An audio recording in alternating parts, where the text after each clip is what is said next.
I think the stats is we import 70% of the cybersecurity product we are using in Europe. We are missing, let's say, specific European playbooks. So we need to change things and not try to mimic what the US are doing.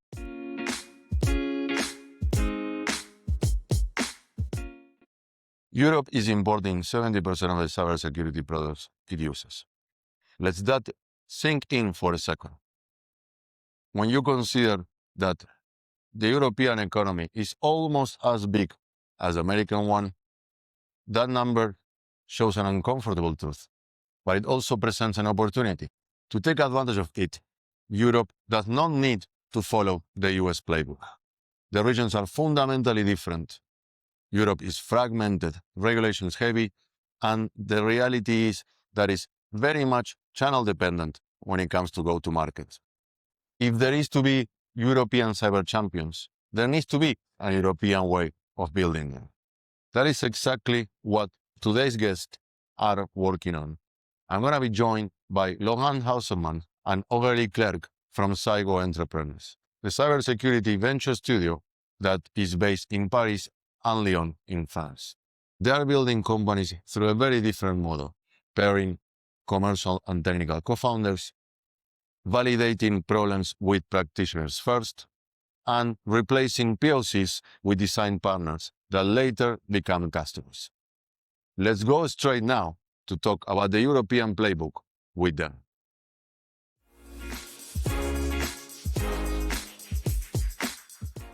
Welcome to Scaling Cyber, Laurent and Aurélie. Thank you very much for being here. Hello, Ignacio. How is it going over there? You are based in France now, right now, right? Yeah, we are based in France, across Lyon and Paris. And currently we are from Lyon. France is really one of the leaders at the moment in developing deep tech, cybersecurity and technology, within Europe. At least it's one of the most active, right? And one of the reasons to have you guys here in the Scaling Cyber was really, you are not a typical guest. It's not about a startup or a scale up. You are supporting and leading the way for them. And the idea is to talk a little more about deep topics. And one of the first one is really how you see, the state of the European cybersecurity landscape today. That's a big question, Ignacio. I guess cybersecurity in Europe, I guess we would say we are catching up compared to other ecosystems. When I was an entrepreneur in the 2015, there was quite no cybersecurity company in Europe. Very few, mostly in the networking firewall business. And we have seen since 10 years a growth of the number of companies, some good successes of company that has been able to grow and scale. But I would say we are still catching up because we are still at the first generation of that successes, and we need to capitalize on this. These company need to create, let's say, sisters company, or at least the employees of that business need to found their own companies and have a second wave and a third wave of companies. And if you look at the ecosystem, like in Israel, with leading ecosystem in the world, I guess, that's what happened. The Checkpoint employees on the 90s were the founders in the 2010. And then these guys now has onboarded young, talented guys that are becoming the founders of the next wave. And the money also is recycling, because you do a business, you invest in it, then you exit, then you reinvest in the second one, and et cetera, et cetera. Yeah, and that's one of the things that we talked about with previous guests. The lack of that middle layer. You have maybe a couple of examples like Sophos or even ESET or Bitdefender that are on the hundreds of millions of revenue or even more, but then you don't have anyone in between them and all the companies that are making 2, 5, 10 million. And that middle layer is usually quickly acquired by some foreign, non-European company. This is like something that I think like the whole ecosystem notices. But then the question is, what we can do or what Europe can do to support more those smaller companies to be successful through that middle step, right? Because otherwise, that turnaround that you were mentioning, it's never going to happen. Yeah, you're right. We are missing, let's say, specific European playbooks. And, I used to say that we are trying to mimic what's happened in the US. Because if you look at the US ecosystem, let me explain it in a very short way. You have on one side a lot of startups, and they are not afraid to have maybe 10, 20 company per very little segment. So they are all doing the same. They all get funding, and they, as some VC are saying, they spray and pray tons of this money on these startups. And on the other end, you have large established players, companies like doing billion a year, and these guys are acquiring these startups. And in the middle, you have new companies that are reaching the 100, 200, 300 million that wants to become the next billion kind of company. And in the past, we've seen the growth of companies, and that's that they are trying to reach that stage. Sometimes they still been acquired. That's what happened to Wiz last year, for example. And sometimes they reach, let's say, escape velocity, and they become independent vendor acquiring themselves others. But the big thing is in the US, they have one market, only one big 300 million people market. And when you are in the Delaware, in Texas, in California, you can sell everywhere in the US. It's the same language, the same regulations. There is few minor differences between states, but it's very minor things. In Europe, we have big fragmentation. And even if you look at the spirit of the EU, it should be one digital market.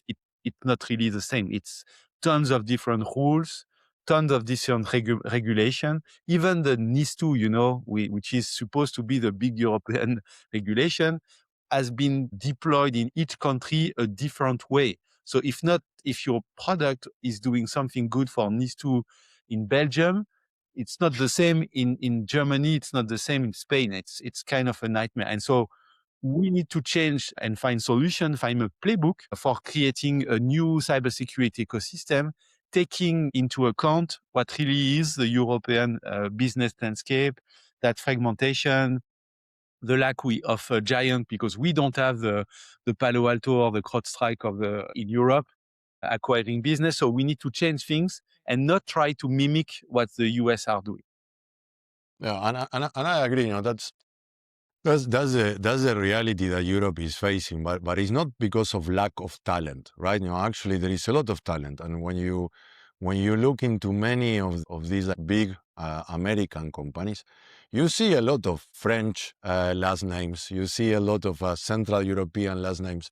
I was always surprised when I started to work in the industry like ages ago in the endpoint security or antivirus side. Most of the lab leaders of every major vendor were Central European.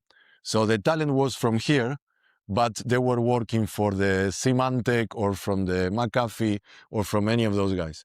So how we make sure that the talent works to create European value and not they get tempted early to work for abroad?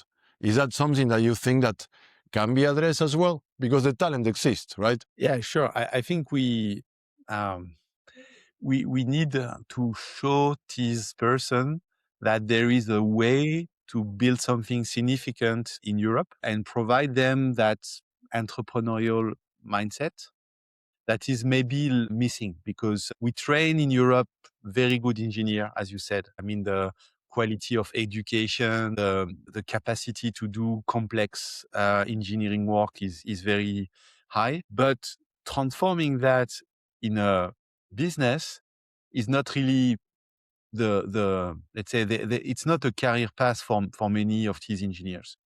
And so, because we don't have so much role model, people who have done it, and they could be compared to, and that is very, yes, a kind of a mindset problem, I would say. I don't know, Aurélie, what you think about it. I think that to grow a company in Europe, there is a question of founders, entrepreneurs, culture of these founders, but it's also a question of culture for buyer and for big companies. In US, you've got this taste of innovation. They are very attracted by innovative solutions, and that's not the same in Europe. And we've got the challenge, I will say, also to make the collaboration between startups and corporate or enterprise more easier, I would say. This kind of collaboration, it's a kind of mix between fire and water that doesn't work.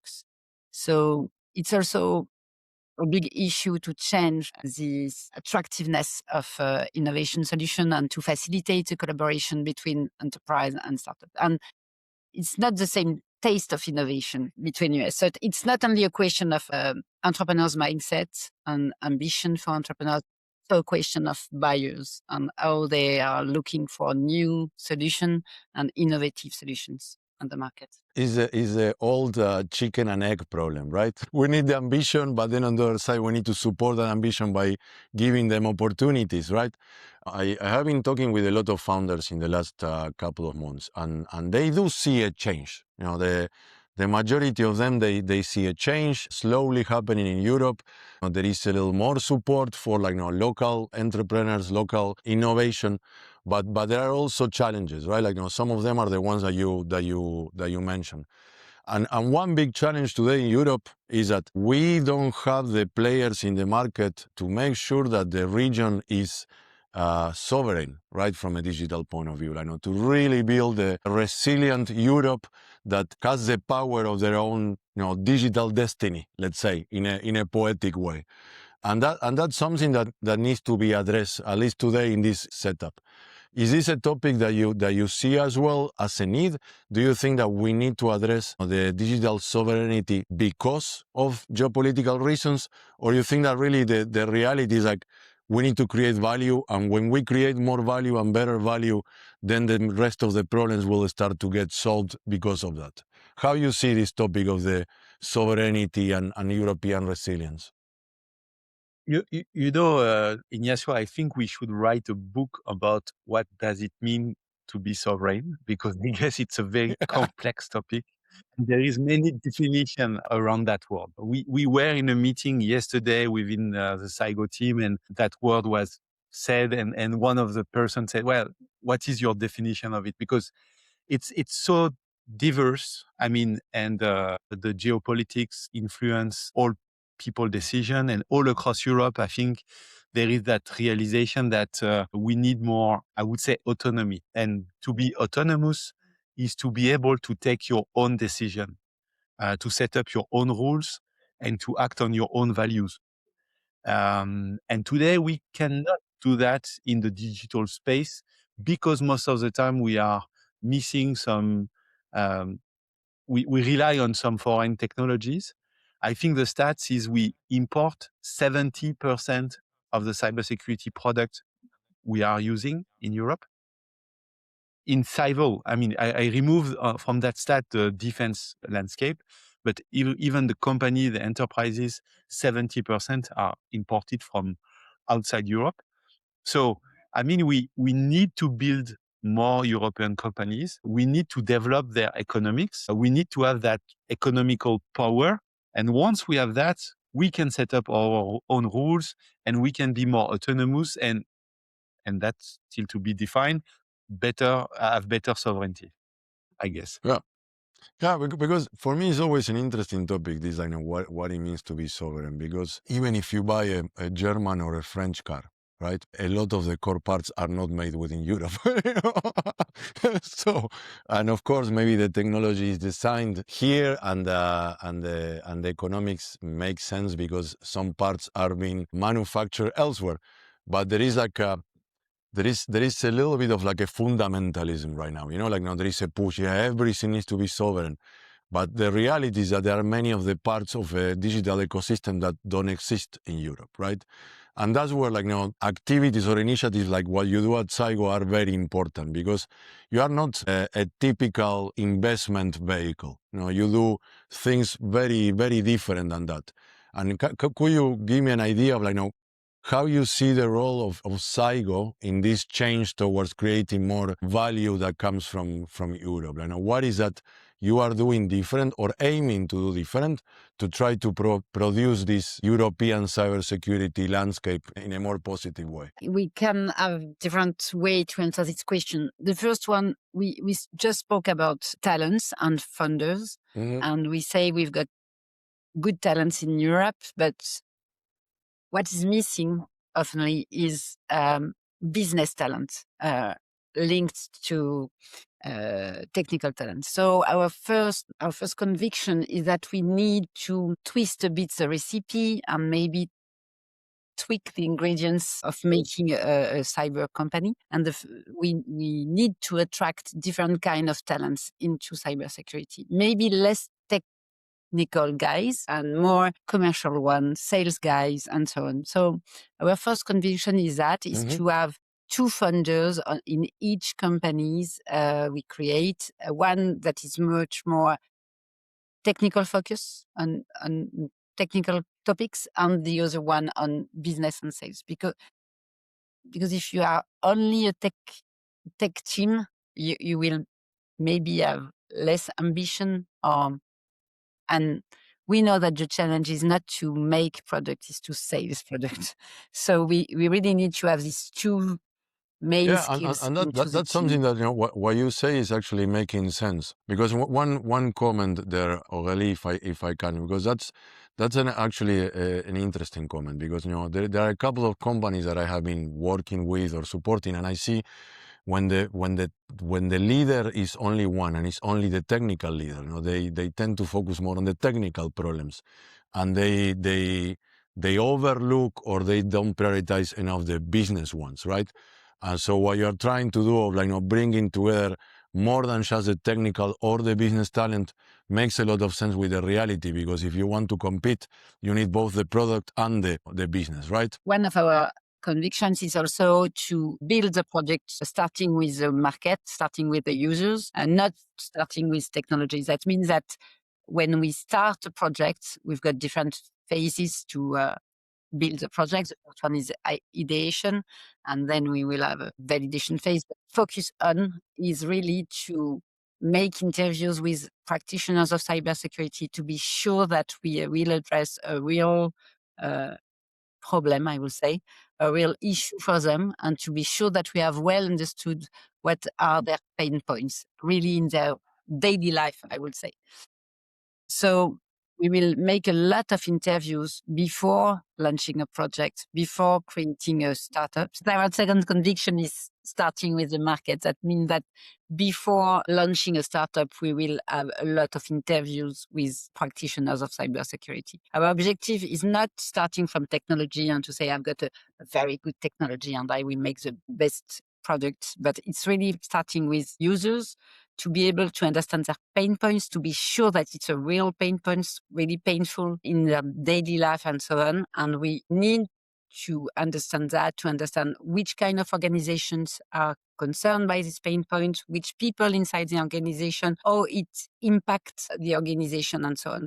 And that means that we must be able to gather all the practitioners with funders. We spoke about facilitating the collaboration between startups and enterprise. It starts there. It starts by the ability to make them working together, having workshop together, thinking about their pain points together, and so on, to facilitate the creation of the right product, the one that the market will need tomorrow, and also to be able to cooperate in the different stages of the creation of a product, to be sure that the product will be adopted, will be tested, will be built, will be co-built with the users. That's one of our convictions. You build with the customer and you build for the customer, which is great. But now sometimes what I hear from many startup founders is like, but where I can find those guys, where I can find those CISOs or cybersecurity practitioners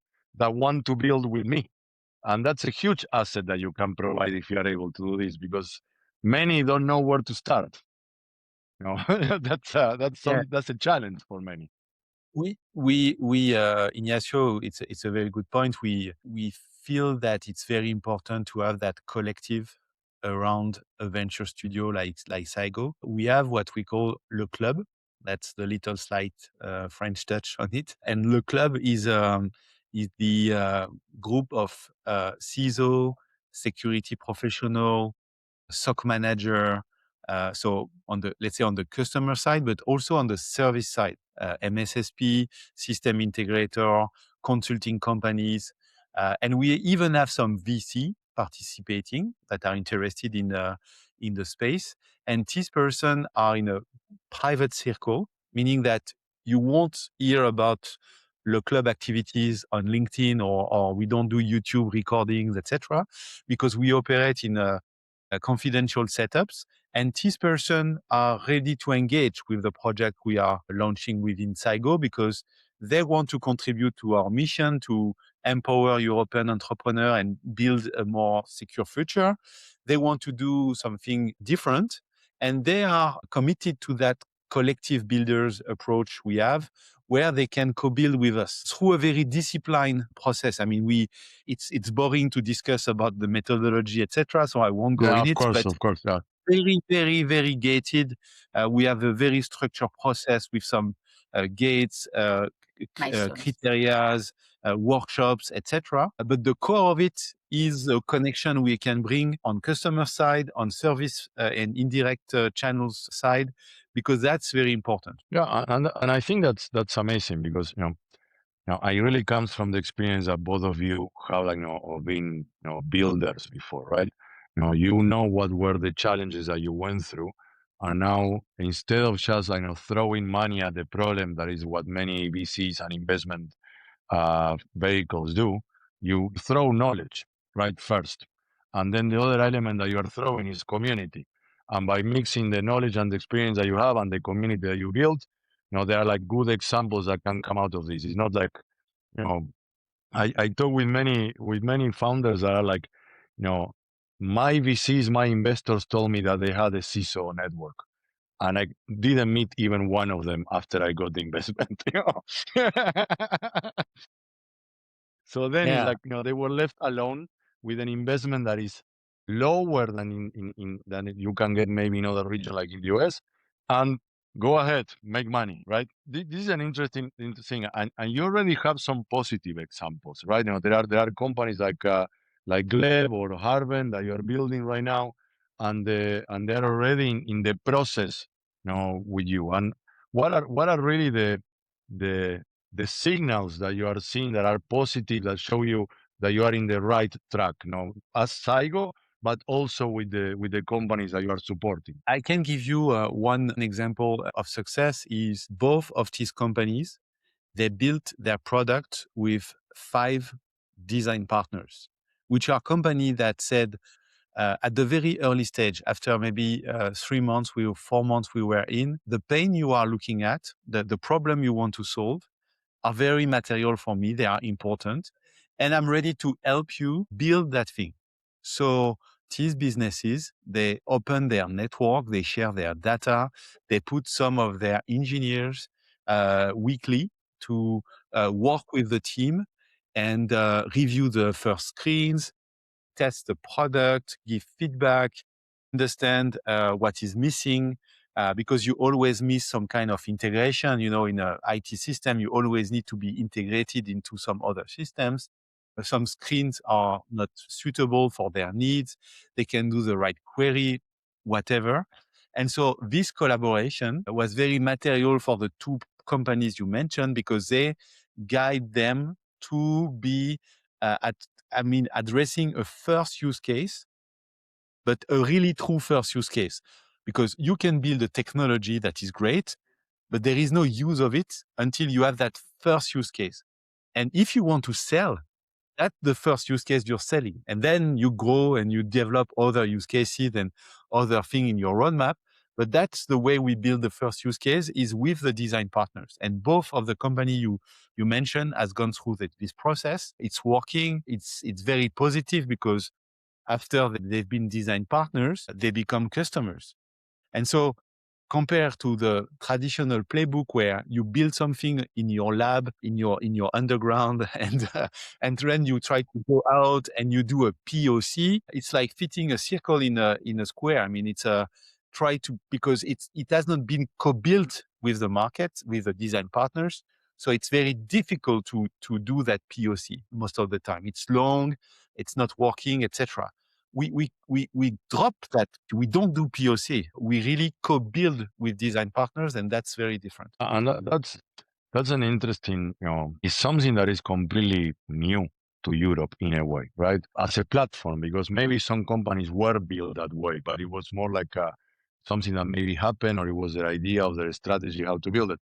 But you are basically you are the platform that is enabling the founders to have this ability. You are like really a co-builder as well. No, it's like there is the founders, there are the design partners, and there is Saigo in between, right?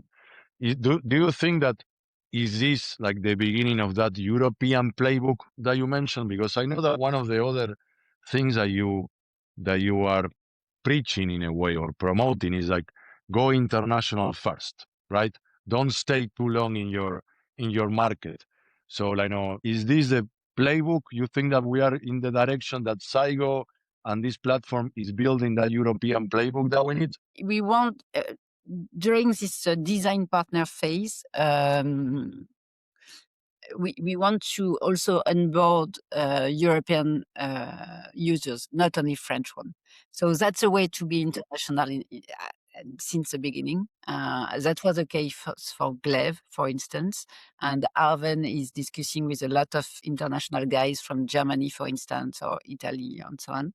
So since the beginning, and even when we haven't yet incorporated the company, because we incorporate the company only after this stage of co-building the product, we want that the entrepreneurs works with different users. I would say customers, but let's say users from different countries, not only in France. Because if we want to have a really European alternative for cybersecurity, we need to have global players. And if you want to be global or to become global, you need to be international at the beginning. So that's why it's really an important milestone for us to have, since the beginning, European users, not only French. And we also want, but that's not the case today, but that will be, we want to work with European funders, not only French one. We start with French funders because it's much easier. I would say, to start, but we also want to work with European funders to be able to have European users since day one. Yeah. Okay. And one thing, let's complete, Laurent. Yeah, no, one thing I would add is, being European very fast is also connect to indirect channels, service company in other countries. One thing we have in Europe is that fragmented market I mentioned. And I do think that one way to solve that is to have a network of go-to-market players within the club by Saigo. And this person would be able to help on connecting with the market, understanding its specific needs, and also and design the product to be able to be sold in various European countries. And these people, the MSSP, the system integrators, they also need that because most of the time they are in a phase where they see the market evolving. They see their traditional US player to be much more, let's say, willingness to do service. They all have MDR nowadays, for example. And so they used to be the local reseller doing the last mile to connect to the SMB, mid-sized business, it's enterprises and so on. But they need to reinvent themselves. And I do think that connecting with us, working with us on some innovative startups is a way to rebuild their offering and to be much more innovative and solve that digital autonomy we were discussing. So it could be a win-win relation with us because we are bringing them a portfolio of solutions and they bring us a connection with their local market. It could be, I don't know, in any of the European country, we are open to connections. The indirect channel is key to grow in cybersecurity and particularly in Europe, right? And that's a little more like a European playbook than an American playbook. Usually the US guys, they go direct first, and that's what they do, and they only incorporate the channel later. And that usually creates a lot of friction when they want to come to Europe. When I talk with the channel partners, majority of them don't like working with the American partner programs. The vast majority, those are not designed for them. So I agree there is a gap there and there is an opportunity there if the ecosystem starts to be built and these channel partners and MSSPs really make the effort as well on their side to be part of the ecosystem. It's a very good point. I'm looking ahead, right? What are the other opportunities? Because we know that are the challenges. We know that there are challenges. We are missing the middle layer. The European customer seems to be a little more risk averse.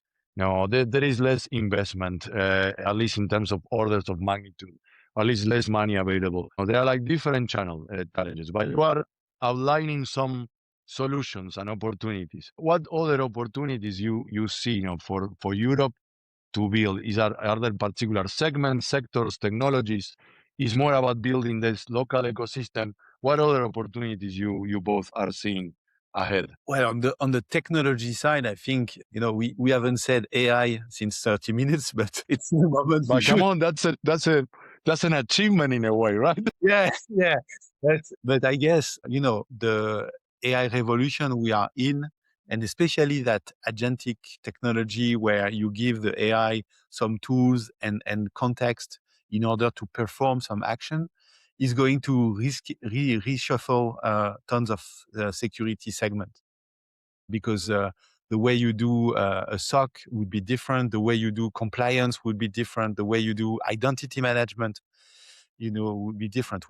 I've met with a CISO of a large German company, and he said to me, "Well, Laurent, I have 200 person to manage authorization." And it's, 200 person just to do who is going to access what in my business. And it's too much. I need to have more productivity. And I think one of the biggest opportunity in Europe we can have is find ways to build more digital autonomy in Europe, but going through AI, agentic, deliver more autonomy and productivity to customers, so they could have better security. We are still missing tons of automation and agentic technology in order to scale security practices, because we are very good at enacting regulation, and so there is tons of regulation, but at some point the pity is that no company applies all of them. Maybe they check the box and say, well, I'm compliant, but if you look under the carpet, they are not really applying everything. And I guess through AI, we can enhance the security level, the true one, not just the compliance, but the true security level, scaling security practice. And that's also a big opportunity, I guess. And Aurélie, do you see something else as well from your side as an opportunity ahead for European builders or the European market overall? Obviously, it's not a white one, but I think that the geopolitical landscape is a way to look for more European solutions. So I want to believe that the organization will take into account the question of sovereignty, of resilience, I would say, European resilience. And I'm convinced that cybersecurity is the best leverage to bring or to build resilience for organizations, because we've got a dependency situation on digital industries.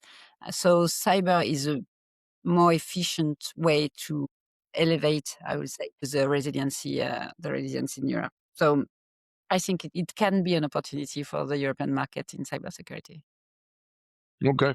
Yeah, I agree. I think ahead there are not only opportunities, but there is this need of building more these ecosystems, right? And that's why I think your job is very important, because there are not that many other initiatives like Saigo, and then you are pushing, the building of these bridges, forward.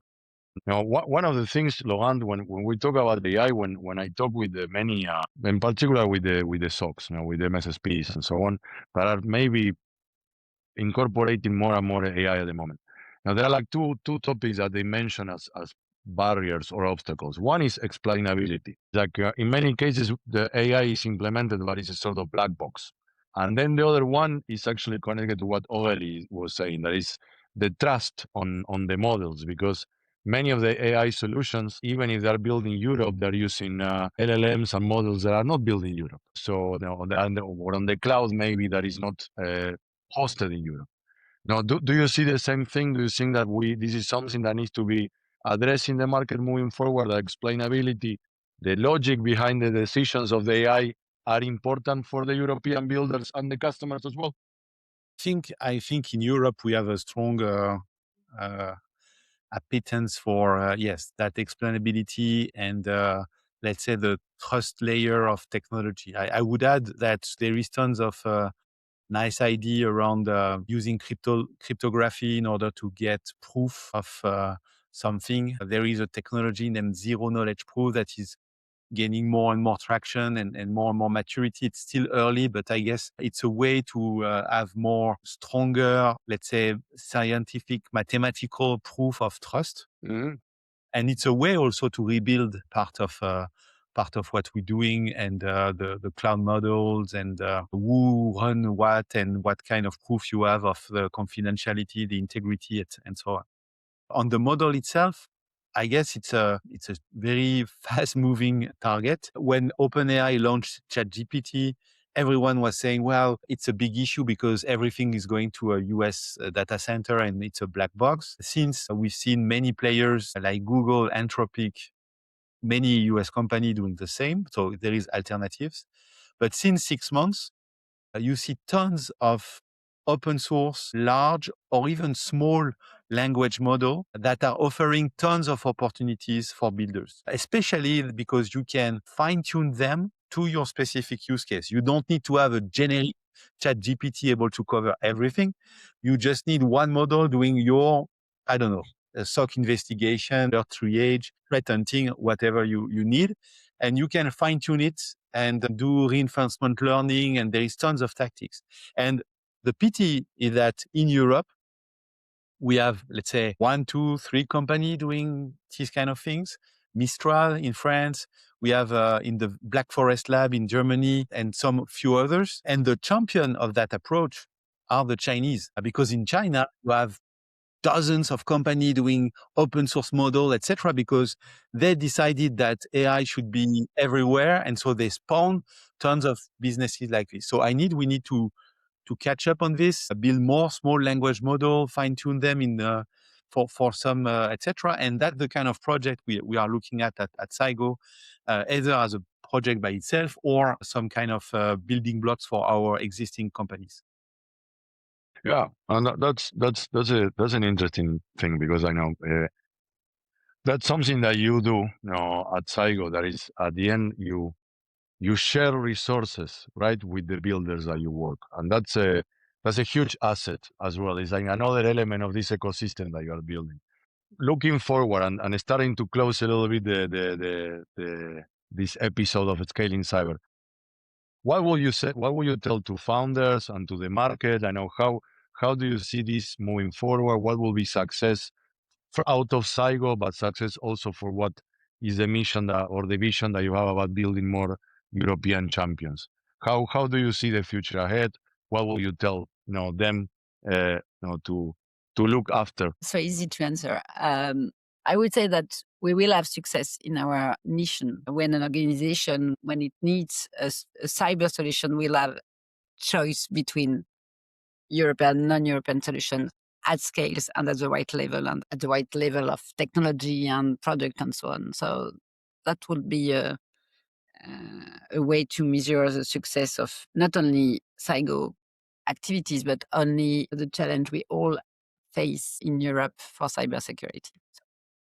So that could be one.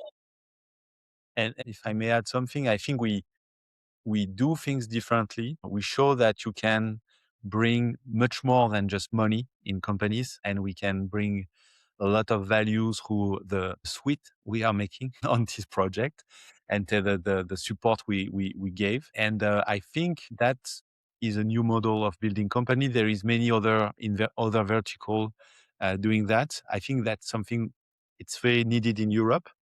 And I think the success for us would be also to demonstrate that, yes, we can build champion like this. And there is no fatality of Europe being lagging behind. I mean, we fed up with people who say, well, it's too late. No, it's never too late. I mean, It's never too late. we can catch up.